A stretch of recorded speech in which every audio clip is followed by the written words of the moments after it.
بسم اللہ الرحمن الرحیم۔ السلام علیکم ویورز، کیسے ہیں آپ سب؟ میں اپنے چینل خوابوں کی تعبیر میں آپ سب کو خوش آمدید کہتی ہوں۔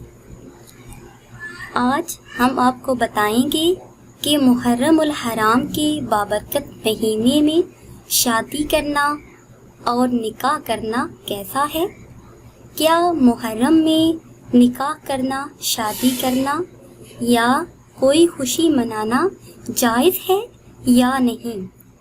یا پھر اکثر لوگ سوال کرتے ہیں کہ محرم کے مہینے میں اپنی بیوی کے پاس جانا کیسا ہے، اسلام کیا اس کی اجازت دیتا ہے یا نہیں؟ تو پہلے بات کرتے ہیں کہ محرم کے مہینے میں نکاح کرنا اور شادی کرنا کیسا ہے، کیا اسلام میں جائز ہے یا نہیں؟ آج کل ہمارے معاشرے میں یہ بات ایک رواج بن گئی ہے کہ لوگ کہتے ہیں کہ اگر محرم کے مہینے میں شادی کی یا نکاح کیا تو جھگڑے زیادہ ہوں گے، شادی ٹوٹ جائے گی، اور اگر کوئی 10 محرم الحرام کے بعد نکاح کرتا ہے اور اس کے گھر میں کوئی بھی جھگڑا ہوتا ہے تو یہ کہا جاتا ہے کہ اس کی شادی محرم میں ہوئی تھی۔ نبی کریم صلی اللہ علیہ وآلہ وسلم نے ارشاد فرمایا کہ شہر اللہ، محرم کے مہینے کے بارے میں آپ نے ارشاد فرمایا کہ شہر اللہ یعنی یہ اللہ تعالیٰ کا مہینہ ہے۔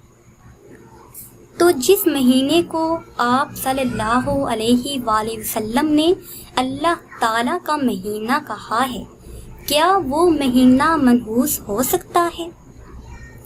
دوسری بات یہ کہ یہ شہادت کا مہینہ ہے، تو شہادت آپ صلی اللہ علیہ وآلہ وسلم کے وصال کے 55 سال بعد ہوئی، اور آپ نے اپنی زندگی میں فرمایا کہ شہر اللہ یعنی یہ اللہ تعالیٰ کا مہینہ ہے۔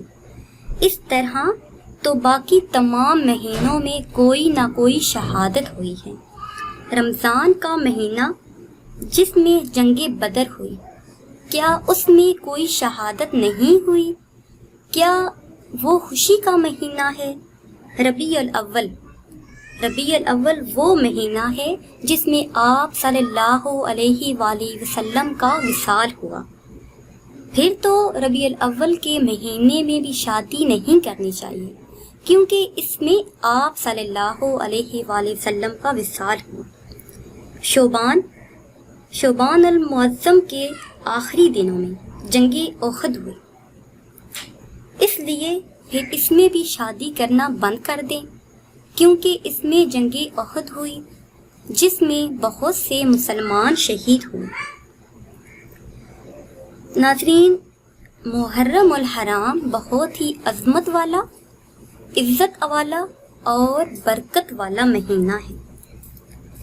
اس میں اور بھی بہت سے اہم کام ہوئے ہیں۔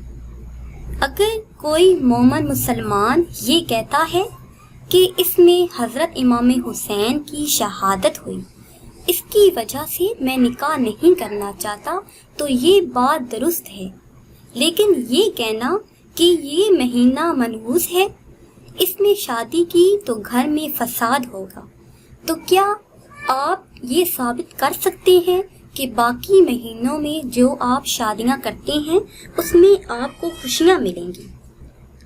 سب سے اہم بات یہ ہے کہ حضرت علی کی شادی حضرت فاطمہ الزہرا سے محرم کے مہینے میں ہوئی تھی۔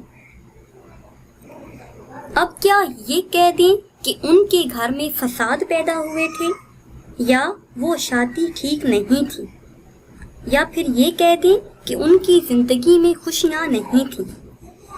یہ صرف ہماری سوچ ہے، ہمارا وہم ہے۔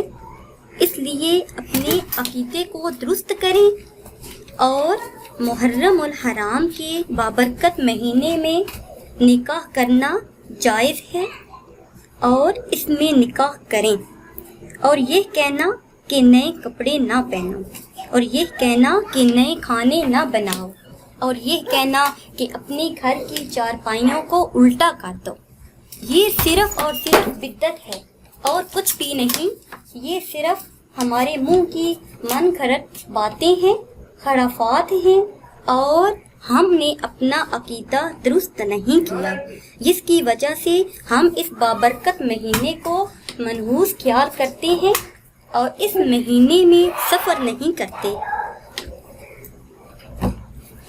اور ناظرین، اس بابرکت مہینے میں زیادہ سے زیادہ عبادت کریں، نوافل ادا کریں اور روزے رکھیں۔ 10 محرم الحرام کے دن روزہ رکھنے کی بہت زیادہ فضیلت ہے۔ اور دوسری بات جو کہتے ہیں کہ اس ماہ مبارک میں اپنی بیوی کے پاس نہ جاؤ، یہ جائز نہیں، اسلام میں اس کی کوئی اصل نہیں، یہ صرف اور صرف ہماری بدعت ہے جو ہم نے اپنے سے من گھڑت باتیں بنا لی ہیں اور ان کو آگے پھیلا رہے ہیں۔ میری آپ سب سے گزارش ہے کہ اس ویڈیو کو زیادہ سے زیادہ شیئر کریں تاکہ لوگ زیادہ سے زیادہ جان سکیں کہ اس ماہ مبارک میں نکاح کرنا جائز ہے، نئے کپڑے پہننا جائز ہے اور باہر نکلنا، سفر پر جانا جائز ہے۔ تو ناظرین، یہ تھی ہماری آج کی ویڈیو۔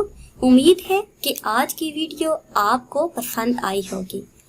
ہماری حوصلہ افزائی کے لیے ہمارے چینل کو سبسکرائب کریں۔ دعاؤں میں یاد رکھیے گا۔ اللہ حافظ۔